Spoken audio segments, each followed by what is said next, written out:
வாங்கங்க Deepavali பலகாரத்தில் 17வது fruit kesari எப்படி செய்யலான்னு பார்க்கலாம். நான் 1/4 கிலோ அளவு ரவை எடுத்துருக்கேங்க. இதை வெறும் வானலியில் போட்டு நல்லா வறுத்து எடுத்துக்கலாம். நிறம் மாறிடாமல் இந்த அளவுக்கு இருக்கணுங்க. வாசம் வந்தால் போதும். அதை வேறு ஒரு பாத்திரத்துக்கு மாற்றி வச்சுக்கிட்டு அடை கடாயில் 1 குழிக்கரண்டி அளவு நெய் சேர்த்துக்கலாம். 1 குழிக்கரண்டி அளவு கோல்டு வின்னர் சேர்த்துருக்கேங்க. தேவையான அளவு முந்திரி போட்டு வறுத்துக்கலாம்.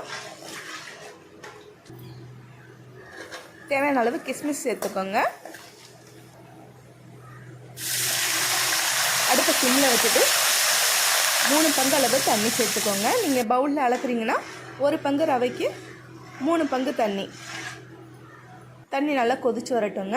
இந்த அளவுக்கு தண்ணி கொதிச்சதுக்கப்புறமா தேவையான ஃபுட் கலர் சேர்த்துக்கலாம். நான் எல்லோ ஃபுட் கலர் சேர்த்துருக்கேங்க. ஃபுட் கலர் சேர்த்துட்டு ஒரு 5 நிமிஷம் கொதிக்கட்டும்.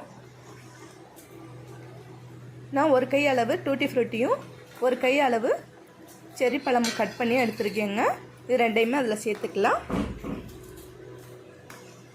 சேர்த்து நல்லா கொஞ்சமாக கொதி வரட்டுங்க. இப்போ நம்ம வறுத்து வச்சுருக்க ரவையை கொஞ்சம் கொஞ்சமாக அப்படியே தூவி நல்லா கலந்து விட்டுக்கலாம். கட்டி பிடிச்சிடாமல் நல்லா கலந்து விட்டுருங்க.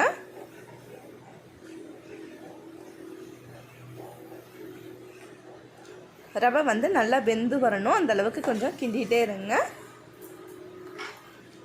பாருங்கள், ரவை தண்ணி ஃபுல்லாக நல்லா இழுத்துருச்சு. இப்போ நம்ம ஜீனி சேர்த்துக்கலாம். நான் 1/2 கிலோ அளவு ஜீனி சேர்த்துருக்கேங்க. 1/4 கிலோ ரவைக்கு 1/2 கிலோ ஜீனி சேர்த்துருக்கேன். 1 பங்கு ரவைக்கு 2 பங்கு ஜீனி, 3 பங்கு தண்ணி, அதாங்க கணக்கு.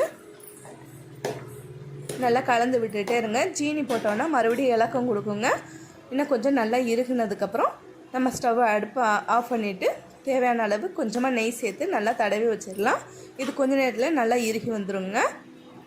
சூப்பரான ஃப்ரூட் கேசரி ரெடி. செஞ்சு பார்த்துட்டு எப்படி இருந்துச்சுன்னு கமெண்ட்டில் சொல்லுங்கள்.